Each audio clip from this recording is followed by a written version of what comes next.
I've probably walked this trail thousands of times. Sometimes with courage, sometimes with fear, with faith, with doubt, with intense joy, and sometimes with heavy burden, but always with wonder. Wondering, who am I to carry this responsibility? Wondering, how will it all end? Will this matter? Will it last? This is where our house stood. This is where we lived for 9 years. I watched my son grow up right here on this ground. There's nothing left now, at least nothing physical. But what does remain is everlasting.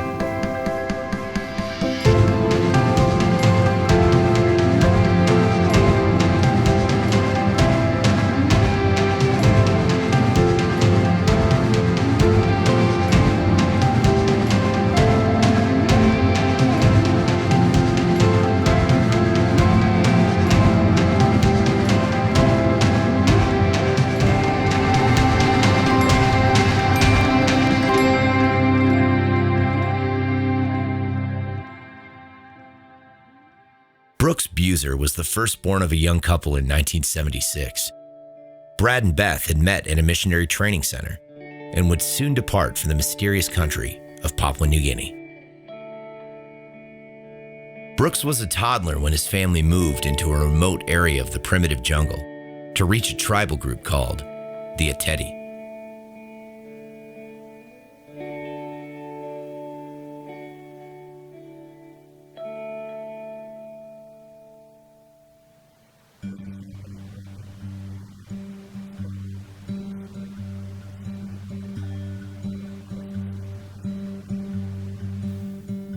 At an early age, Brooks balanced life between two worlds.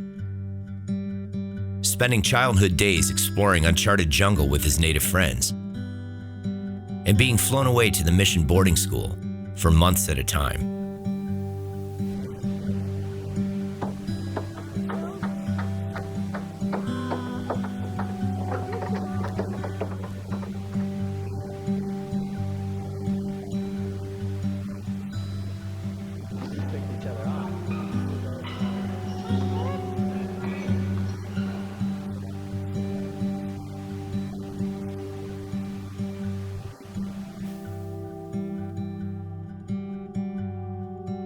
After graduating from high school in PNG, Brooks returned to Southern California, his native homeland. It was challenging. It was moving from Papua New Guinea to San Diego, California. There was a lot going on in San Diego that I was getting used to, but liked the life a lot. Brooks enrolled in San Diego Christian College, where he pursued a degree in accounting and acquired more than just a diploma. I actually met Nina at a barbecue down at Ski Beach, and she was, believe it or not, dating another guy at that time, so I had my work cut out for me. We started hanging out as friends, and I knew that he was an MK, and I wasn't sure how God was going to use that in my life. 3 days after she graduated, we got married, and I was joining the workforce. I worked as an accountant, eventually worked my way up to finance manager. And we really enjoyed our life. We had a great little apartment. We had a cool car picked out. I was traveling through Europe, got to go to Paris. And we were really looking at a cool future there in San Diego. On track for the American dream.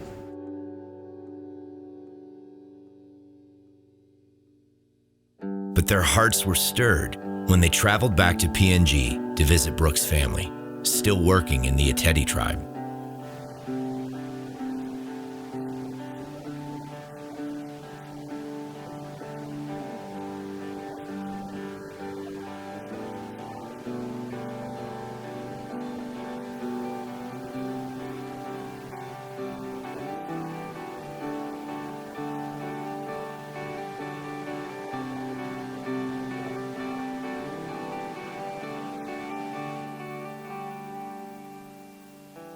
I walked into my boss's office and handed in my 3-month notice, and that was a tough day. And it was a real huge step out in faith for us because we didn't know how that was going to happen. In January of 2001, Brooks and Nina left San Diego along with their newborn son, Bo, to begin training with New Tribes Mission. Here they would learn the skills of church planting among the most isolated peoples of the world. I had a little bit of an idea of what it would look like, but by the time we got to the training, I really had no clue what I was getting into. How to survive in that context, how to build an airfield, how to set up solar panels and batteries and things like that. Everything that we would need to live in an environment where there's no power, there's no water, there's no stores, there's nothing. So during the training, they pushed us to do things that were a little bit out of our comfort zone. There was a class on animal butchering, which was probably not my favorite. Phonetics, phonemics, how to do grammatical analysis, all the different tools that you'll need to learn these languages. It was challenging to say the least, but we felt like we had the building blocks to be dropped off into a spot where there was a new language. We could put it down on paper, we could replicate it, and then we could translate it and we could teach in it.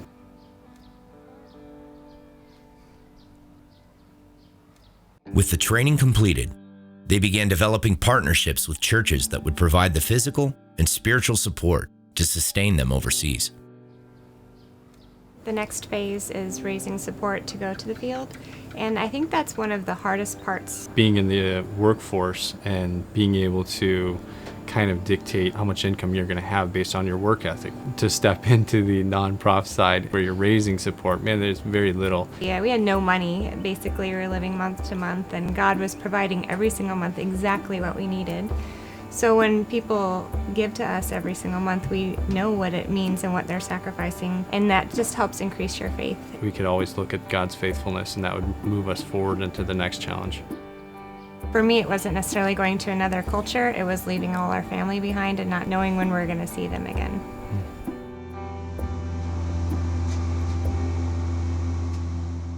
In the fall of 2003, the Buser family boarded the plane for Papua New Guinea. Third world life was about to become a reality.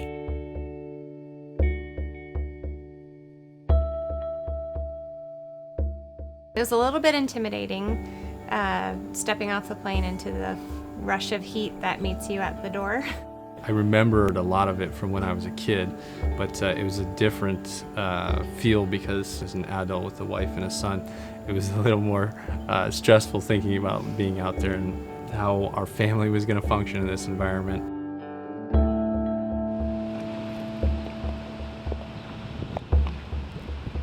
The coastal town of Wewak is the mission's regional headquarters and their temporary home as they adjust to the culture and learn the national trade language. When we came over, we go through about 3 months of orientation in a local city before we actually start looking at tribes to go into, and so just got up to speed on what had changed since the last 10 years since I'd been gone. Once acclimated, they began researching which tribal area was the most strategic for effective church planting through a process of surveys by land, air, and water.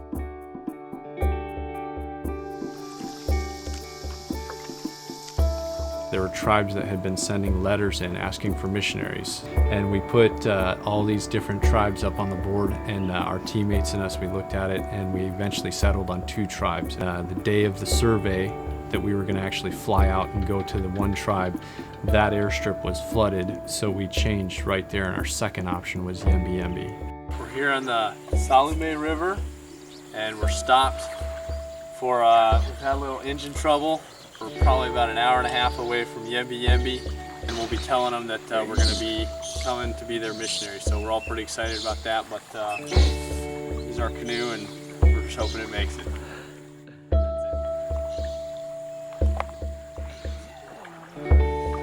How many hours have we going, Schroeder? That'd be 11 and a half.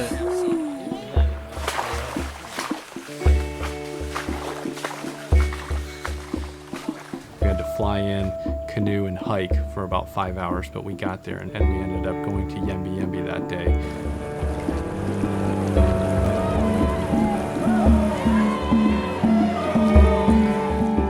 The tribal people were excited to have them and made the official invitation with a cultural ceremony. The destination was set. Probably a bigger decision than where you're going to go is who you're going to work with. Your coworkers are such a huge part because you're living in an incredibly stressful environment. Have to find people that you can work well with together. The women have to get along. You see how each other's marriage works, you see how they parent their kids, and you see whose support is high, whose support is low, who's getting a package from home, who's not. There's a lot of dynamics in there. It's almost like dating other couples at the same time, and so but we were very thankful in the people that we found to work with, and so thankful that God brought them to us.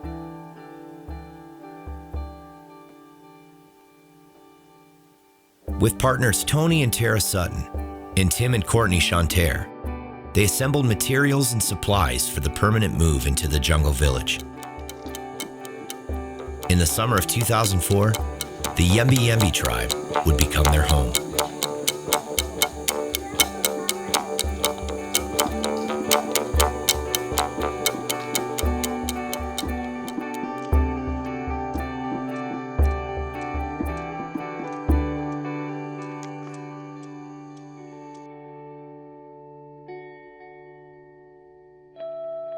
So we moved in 2004 and we started building our houses.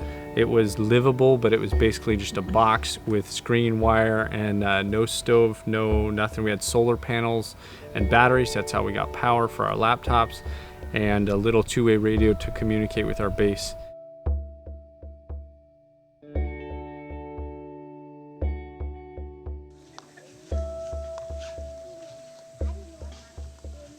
In January 2005, we started building the airstrip. All virgin jungle, clearing it out for this huge airstrip. Couldn't have done it without the Yembes. The Yembes are troopers. We ran about 1,000 Yembes a day.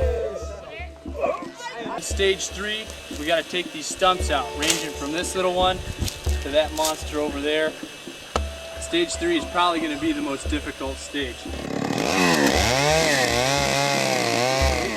And then towards the end, we had a barge that brought a tractor in, and that helped us pull the last stumps out and put the crown on the airstrip. And yeah, it gave us our lifeline back to base.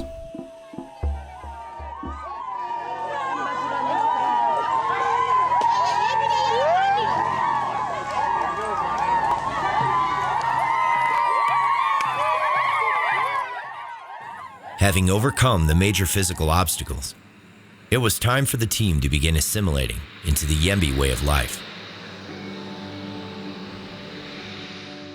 We started into language and culture acquisition. We try and learn language and culture simultaneously because you can't take one away from the other, but that process took us about a year. It was a lot of late nights, a lot of hunting, a lot of being out on the trail, a lot of just jungle living with the people.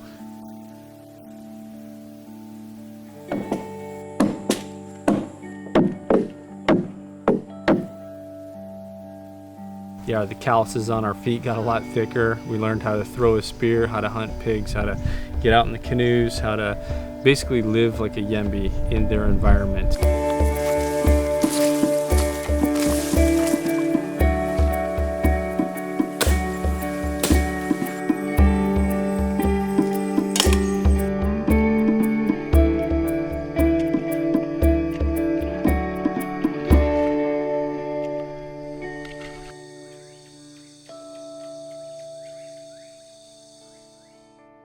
One of the biggest challenges we went through when we were in the middle of culture and language acquisition was losing our coworkers. Sometimes people do have to leave, and whether it's for health reasons or family reasons, it's definitely one of the hardest things is to lose a coworker who you've worked really hard with and you love dearly.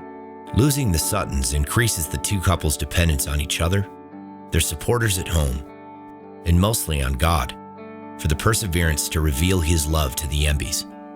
It's a team effort, it really is, but those times can be hard. And Tim and Courtney were with us, and Tim dove in with both feet. He still has the standing record for fastest culture and language acquisition in the field of Papua New Guinea.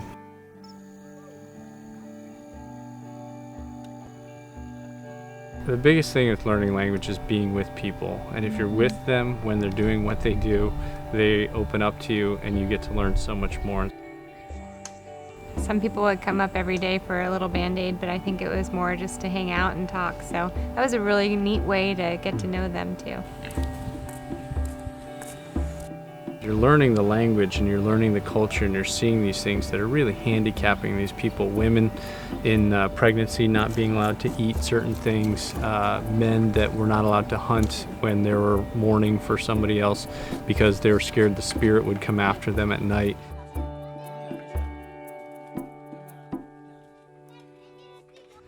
One of the toughest ones, his name is Willie.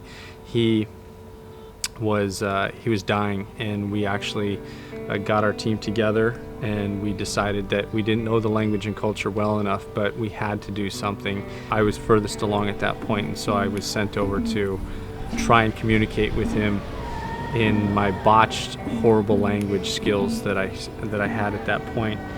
It was very difficult because Willie was fading very quickly, and I went over and we gave it our best shot. We hope and we pray that Willie understood enough. He was still able to squeeze my hand when he understood some parts of it, but again, we just weren't up to speed in the language. Death is a visceral reminder of the urgency of their work.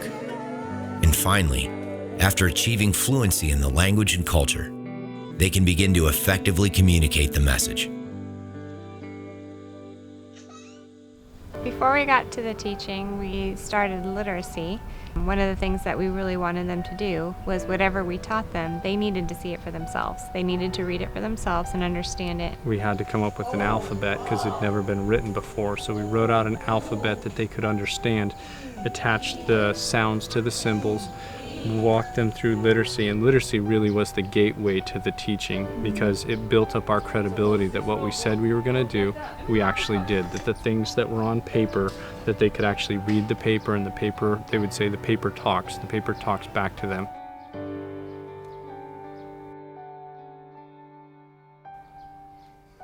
It was neat to be able to sit with them in the afternoons and take them from absolutely knowing nothing about reading to reading fully and understanding their own language.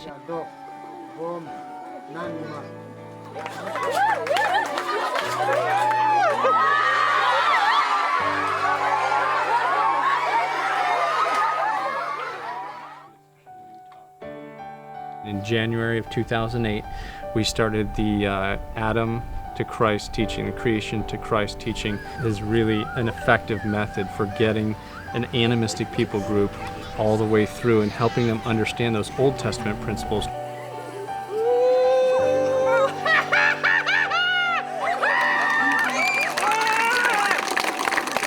The chronological Bible teaching began in the winter of 2008 with months of lessons, dramas, and late-night study sessions. It was building the foundation for the greatest story ever told.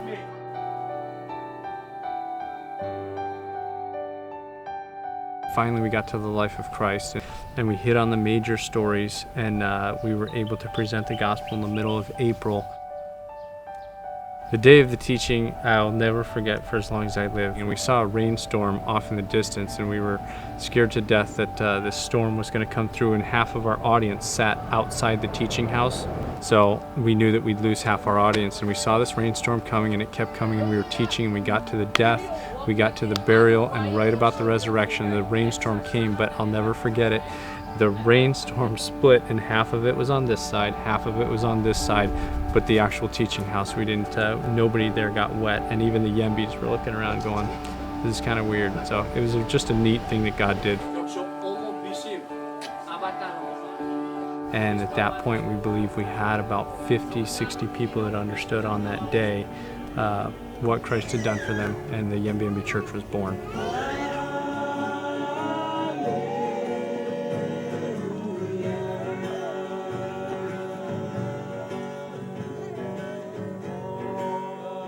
And there was a lot of animosity from the unbelievers. Brooks's life got threatened a few times. Our house got threatened to be burned down a few times. There's a few spears being thrown, and yet we saw God's word go forth, and it drew the believers together who were believers at that time.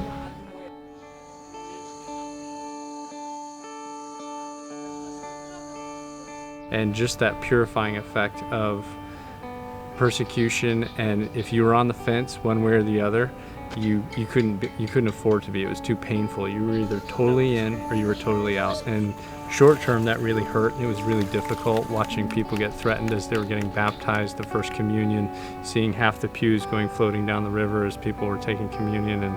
But in the end, in the long run, it was the best thing for the church. It was just great because it forced them to choose which side they were going to be on. This flap. Let go finish.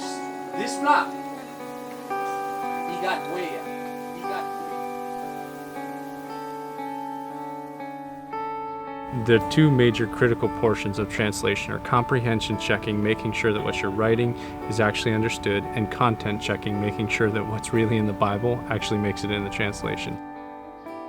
So I would be able to take what Brooks had translated and make sure that everything that was in there was supposed to be in there and there was nothing added. Tim and I were really fighting hard to keep ahead of the teaching so that it was never our word versus the Yembis. It was always what God's word said versus what they believed. We were working through the early books like Acts, Romans, Ephesians, 1 Corinthians. Those were the most important books because they're foundational for the early church.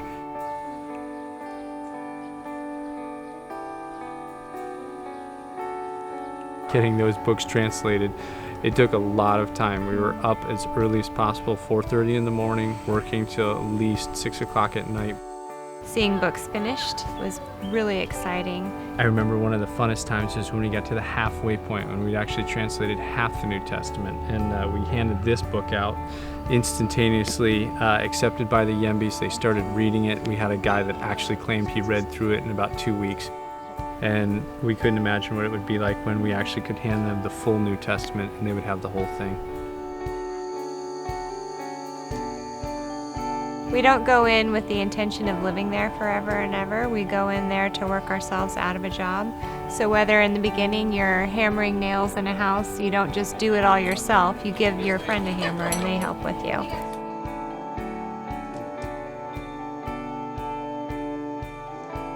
Then later, when you get to teaching them to read and write in their own language, you train teachers to do that themselves. So you aren't part of that anymore. They're doing it, taking real responsibility for shepherding their fellow believers.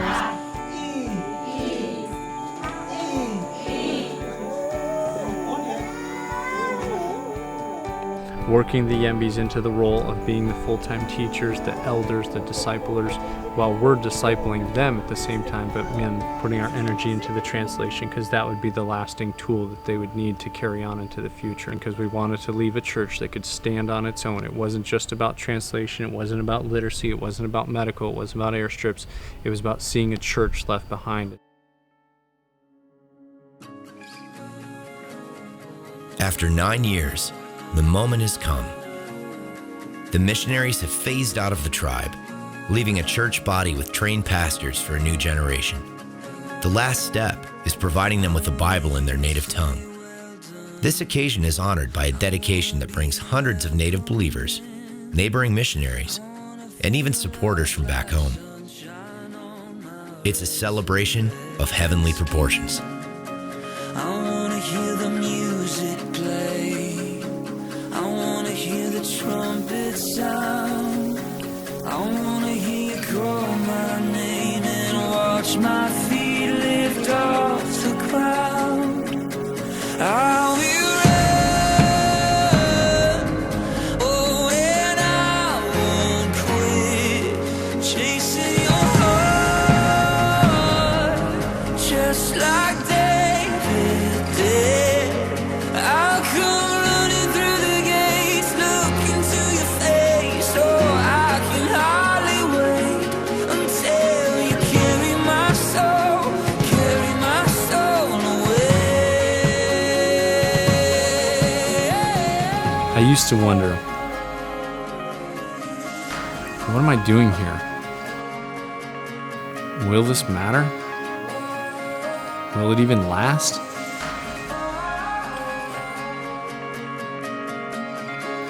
Now I just stand and wonder. How did God take us, a few regular people, to this remote village in the middle of the jungle, to plant the seed of His Word and watch it grow. Watch it transform and see the dead brought to life and hear a new people proclaim God's glory in their own language.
This is just one story of one tribe, but there are thousands just like them, still waiting to hear.